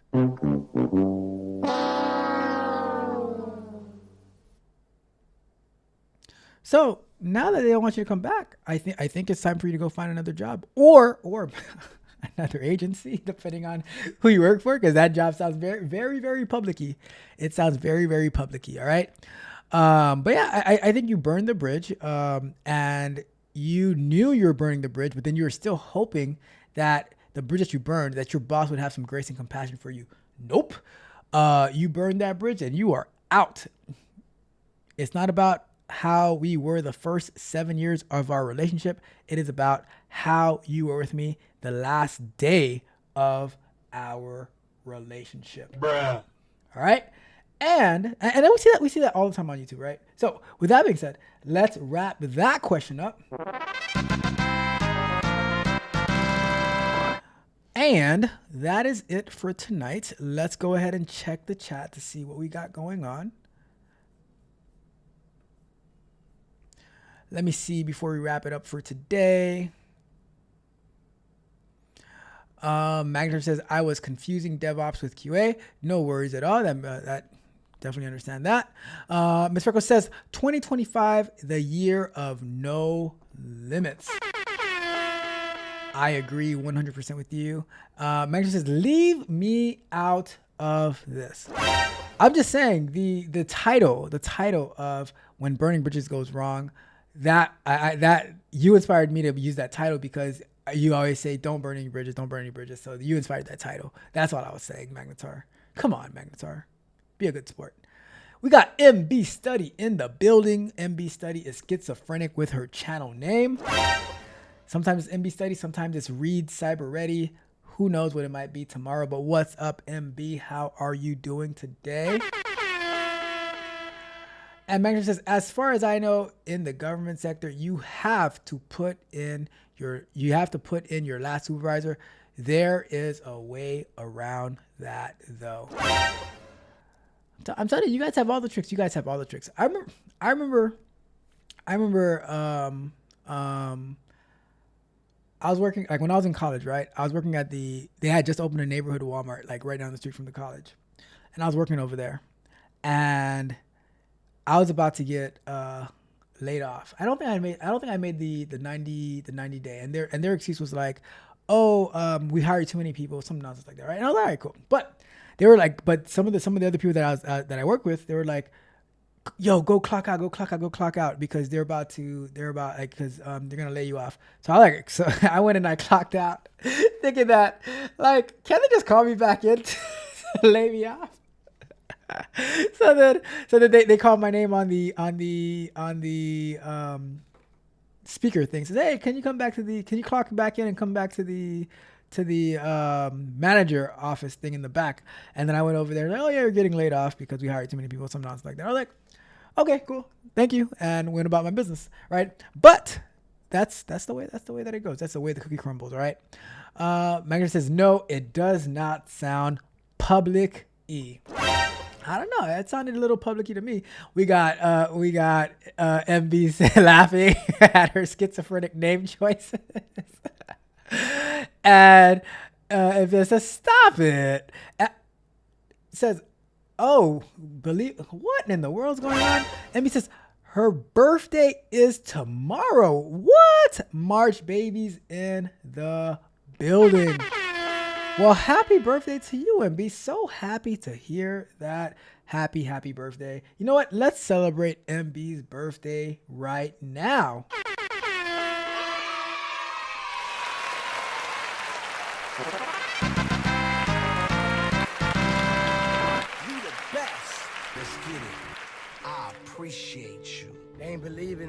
Happy birthday to you, MB. Shout out to you. Keep up the good work. We are all rooting for you, and we will all be celebrating your birthday tomorrow. And Magnetar says, that was just a trick I used. Not sure if others did it. Besides, I only did it once. Magnetar, don't tell nobody about your tricks, because then they're going to abuse it. You never know if you'll ever need that trick again. But yeah, you see, like, people share their little tricks now. Everybody starts to use it, and now they block the loophole. All right, so you gotta don't share. You can't share all those secrets, man. So you gotta keep those secrets to yourself. All right. And Mr. Cole says, happy birthday to MB Study, aka Read Cyber Ready, on Wednesdays and Fridays. All right. And MB says, hey. Yo, the sign is real simple, B. It says wrap it up. Wrap that shit up, B. All right. And you are very, very welcome, MB. Always a pleasure to have you here. And it is great to know you and see your growth and development. All right. So keep up the great work. Like I said, we are always rooting for our friends and for our people. All right. Okay.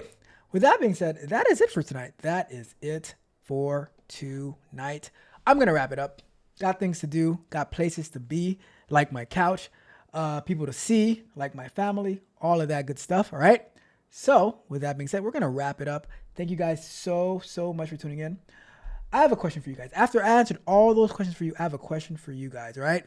The question is, did you have a good time? Did you guys enjoy yourself? Did you have a good time? Are you not entertained?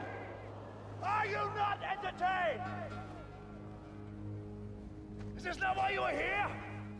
I had a great time. I had a phenomenal time.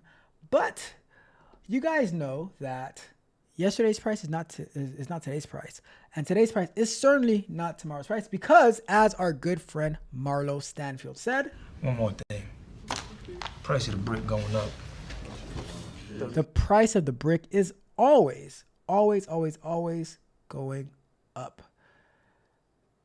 And Mr. Orko says, thank you. Always a great time. And with that being said, we're out of here. You guys have an amazing night. Tech Coach Ralph, we are out. We stand afraid of shadows cast by doubt, whispered fears of what they'll talk about. Got dreams that wait in line behind our pride, but courage lives where fear is set aside. So many dreams collected dust on shelves, scared to fail, so we hide our true selves. But life will pass, and so will all those stares. Nobody's watching as much as we think they care. So step into the light, don't fear the fall. The only limits here are built by walls. Tear them down and seize what you deserve. You're stronger than the whispers you've heard. Got plans to make, but fear keeps you in place. Afraid to lose, or maybe scared to chase. But what if magic waits around the bend? Go grab it now, don't let the doubters win. We wear these masks to hide what we believe, but truth has power when worn on your sleeve. Reach for the stars, they're closer than they seem. Your path is clear, don't let them steal your dream. So step into the light, don't fear the fall. The only limits here are built by walls. Tear them down and seize what you deserve. You're stronger than the whispers you've heard.